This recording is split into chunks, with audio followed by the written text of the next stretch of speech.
The first light of morning crept tenderly through the thin white curtains, laying a veil of gold across Dee's face.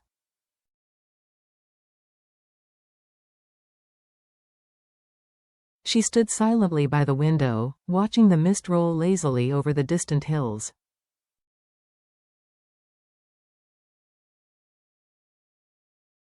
Outside, the countryside stirred awake. Roosters crowed in scattered rhythm, leaves whispered in the breeze, and the smell of freshly cut grass filled the air.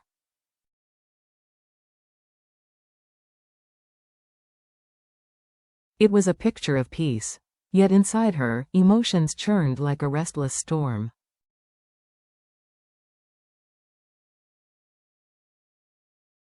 Diep had never imagined she would one day become the co-founder of a company, not as someone's assistant, not the quiet helper behind a desk, but as the boss.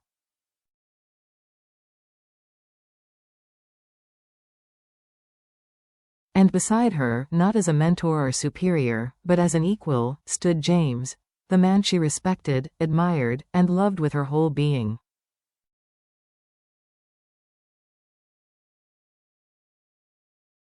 Their new company, Diep and James, had been officially registered just days before.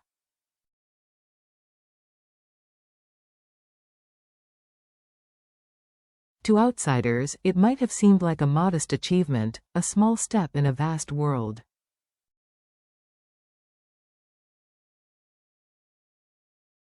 But to them, it was resurrection, the rebirth of hope after everything they had lost.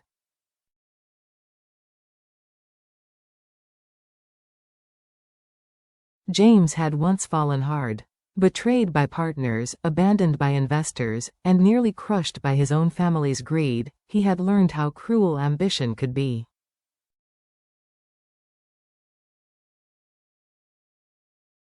Yet, when the world turned its back, Diep had stayed. It was in her eyes, unwavering, gentle, full of belief, that he rediscovered his strength to begin again.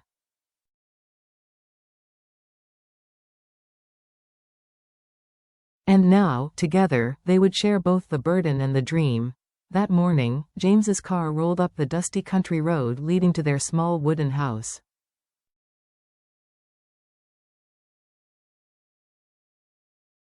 His shirt was still creased from travel, his car covered in a fine coat of dust, but his eyes gleamed with a quiet, contagious fire.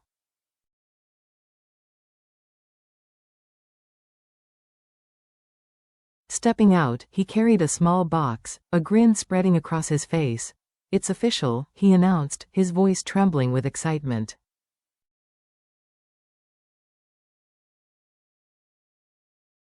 "DJ is registered. We're in business." For a moment, Diep froze. The words hung in the air, sinking in.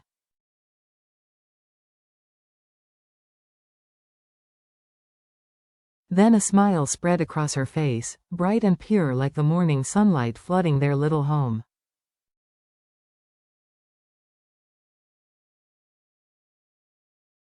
"We really did it, James," she whispered, her voice catching.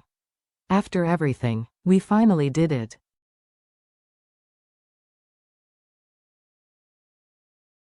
James stepped closer, brushing a loose strand of hair from her cheek. "We did it together," he said softly.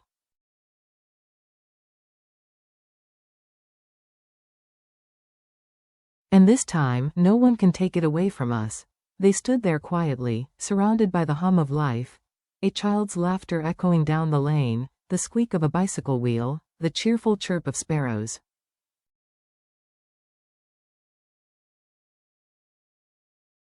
The world outside carried on as usual, unaware that in that tiny house, two people were beginning again, defying failure with faith.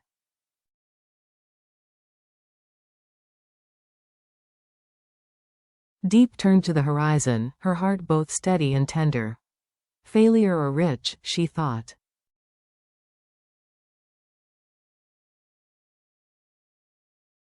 It doesn't matter. What matters is that we have each other, and the courage to try again.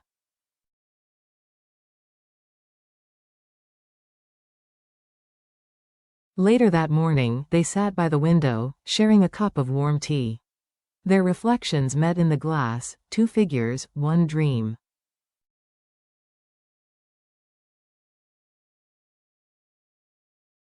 They didn't need grand speeches or promises. The silence between them already said everything. Whatever the future held, they would face it side by side.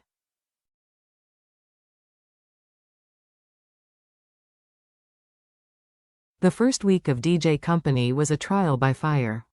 Their new office, a freshly painted room near the old marketplace, smelled of sawdust and determination.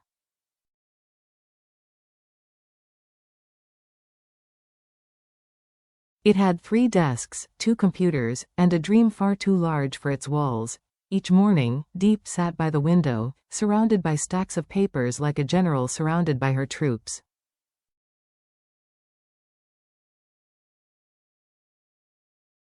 She was new to business, but her resolve was firm. She taught herself how to contact local farmers, negotiate supply contracts, and write proposals that exuded confidence, even when her hands trembled over the keyboard.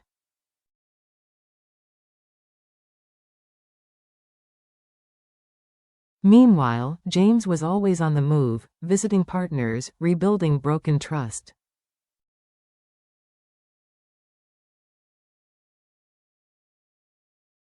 Many doors closed on him, some with polite excuses, others with cold rejection. But each evening, when he returned and saw Diep still at her desk, hair tied back, eyes weary but shining, he felt the old fire burn bright again.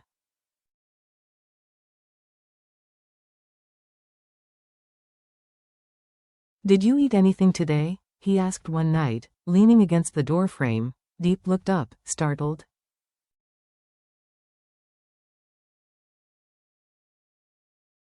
"Not yet. I was just finishing this report."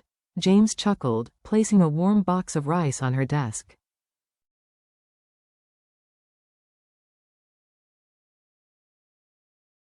"You can't run a company on an empty stomach, Boss Diep," she laughed softly. "You sound more like my mother than my business partner."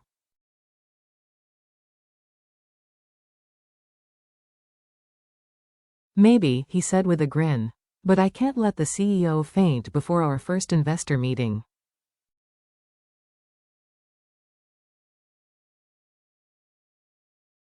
They ate together under the soft glow of the office lamp, the hum of the village outside fading into quiet.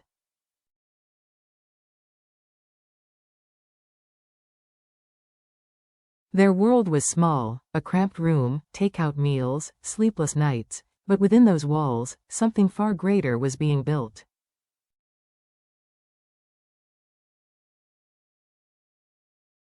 The next morning brought their first call. A local farmer, Mr. Fan, wanted to partner with them to sell organic oranges.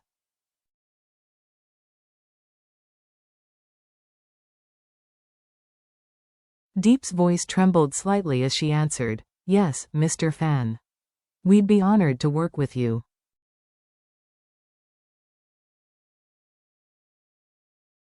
When she hung up, she turned to James, eyes wide.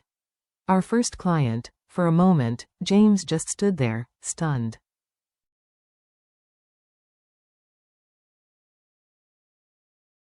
Then a smile broke across his face. "You did it, Diep." "We did it," she corrected, laughing.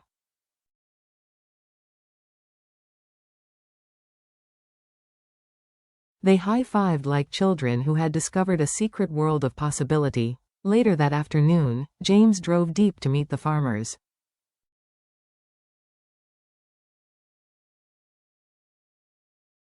The sun blazed over the fields, and the soil was warm beneath their feet. As Diep bent down to touch the young orange saplings, she could already imagine the fruit gleaming under the sunlight, each one a small promise of a brighter tomorrow.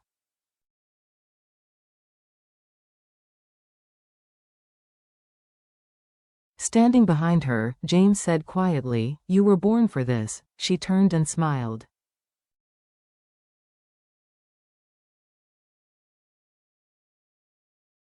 "No, James. We were born for this." The wind carried the scent of fresh earth and something else, the beginning of hope.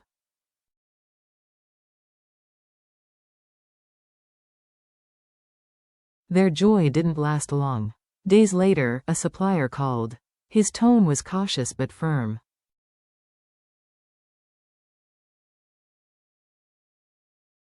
The fertilizer contract was cancelled. Due to unstable financial background, James froze.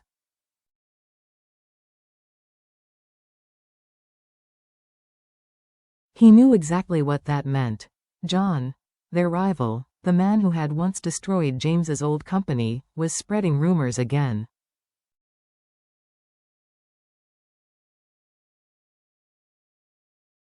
Lies that DJ Company was built on debt and desperation. When Diep overheard, her pen slipped from her hand.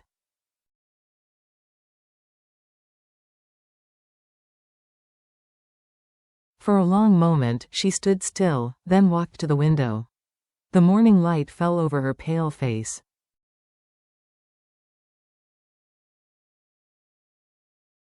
"So this is how it begins," she murmured. James clenched his fists. "I thought a fresh start would mean people giving us a chance."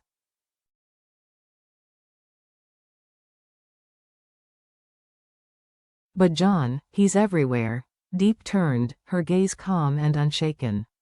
"We knew it wouldn't be easy, James."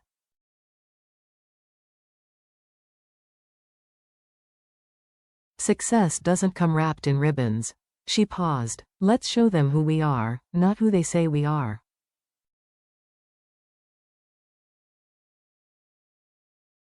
That day, they worked harder than ever. Diep called every farmer she knew, every small shop owner, reassuring, explaining, persuading.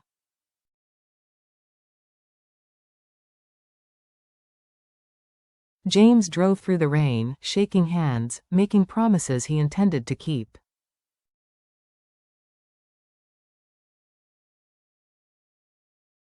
But the skies grew darker. Roads flooded, deliveries stalled, and one night, the roof began to leak.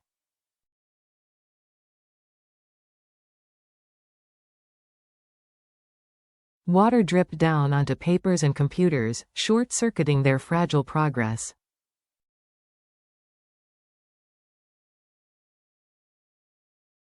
Diep sat on the floor, holding soaked documents, tears quietly falling. When James found her, he didn't speak, just sat beside her, his shoulder brushing hers.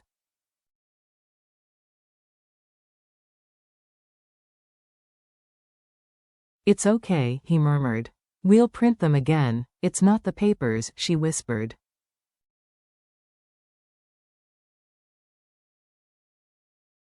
"It's everything. What if we're not meant to make it?" He took her hands. "You are the reason this company exists."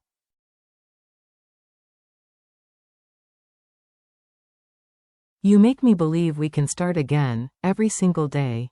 The next morning, despite the rain, they stood outside with buckets, collecting the leaking water, laughing through exhaustion.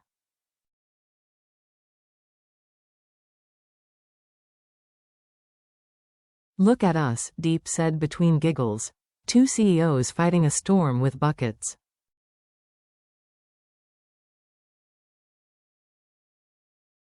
"Maybe that's what leadership really means," James replied, grinning. "Holding buckets when no one else will."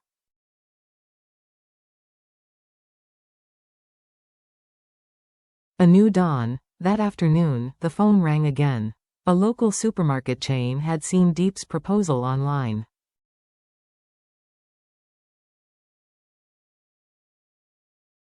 They wanted to test DJ's products. A small order, but a chance. The weeks that followed felt like the quiet sunrise after a long storm.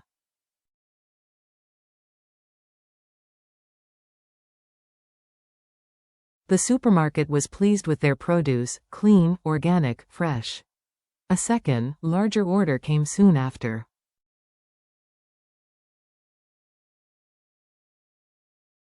Diep's name began appearing in local papers. "Young woman turns farmland into future." The story behind DJ Company.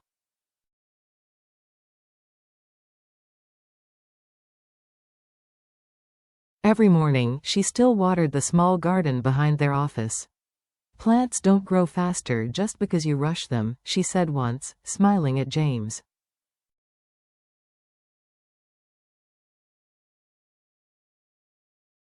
They need patience. Just like dreams. James watched her with quiet admiration. In a world obsessed with shortcuts, Diep chose the long road, steady, honest, and kind.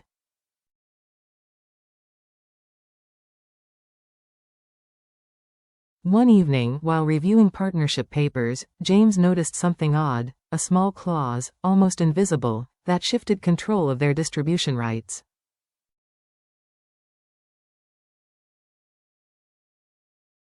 And at the bottom, hidden under a shell company, was a name he dreaded. John. He felt his blood run cold.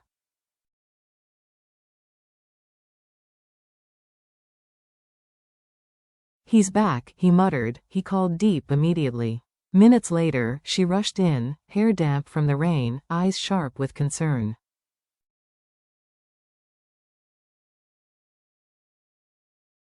They read through the document in silence. "So he's still watching," she said quietly.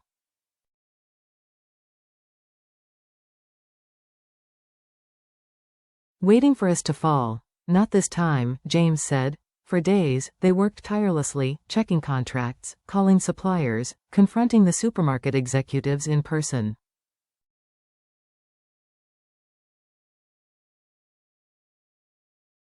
Exhaustion clung to them, but they refused to yield. Diep's mother called once, worried.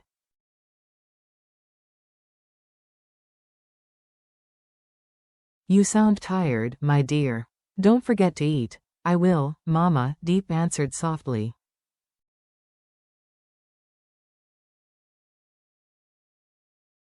"We're just making sure our dream doesn't fall apart." By week's end, their perseverance paid off.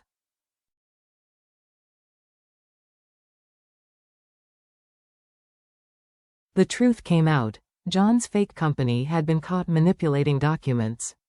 The supermarket cut ties with him and reaffirmed DJ Company as their trusted partner.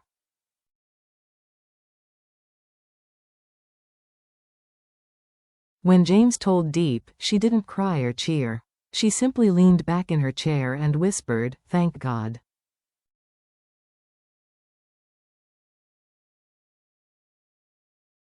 "You saved us again," James said, awe in his voice. "No," she smiled faintly.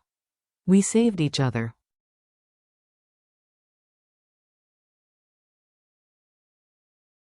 That night, under a half-moon sky, they sat outside with cups of tea, listening to the soft hum of crickets.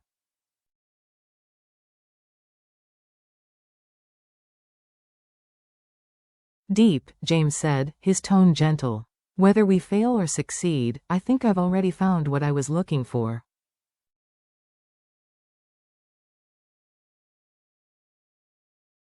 She turned to him, curious. "What's that?" He smiled, tired, but full of warmth.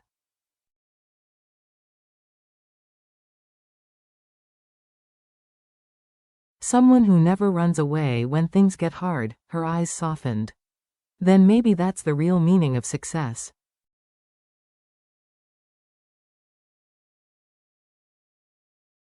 Their story was never about money or status.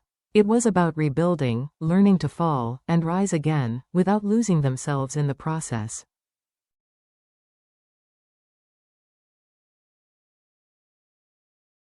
When everything crumbled, it wasn't wealth or reputation that saved them. It was faith, faith in each other, in their shared dream, and in the quiet belief that honesty always finds a way to bloom.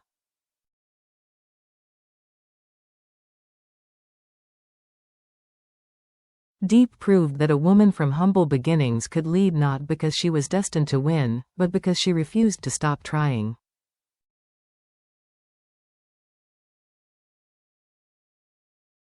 James learned that true strength isn't control or pride, it's patience, kindness, and the quiet courage to keep standing beside someone, even when you're both breaking inside.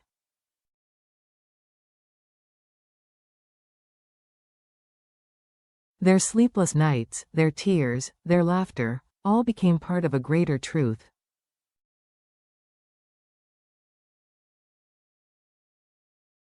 Success means nothing if it costs you the people who believed in you when you had nothing.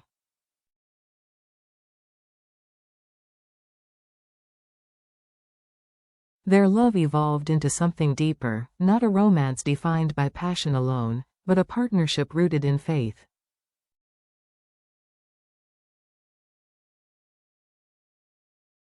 No matter how harsh the world became, they promised to keep believing in simple things: a shared meal, a warm smile, the comfort of knowing someone is waiting for you at home.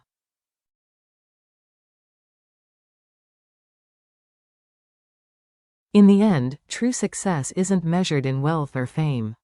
It's measured by the hearts you keep, and the love that keeps you standing.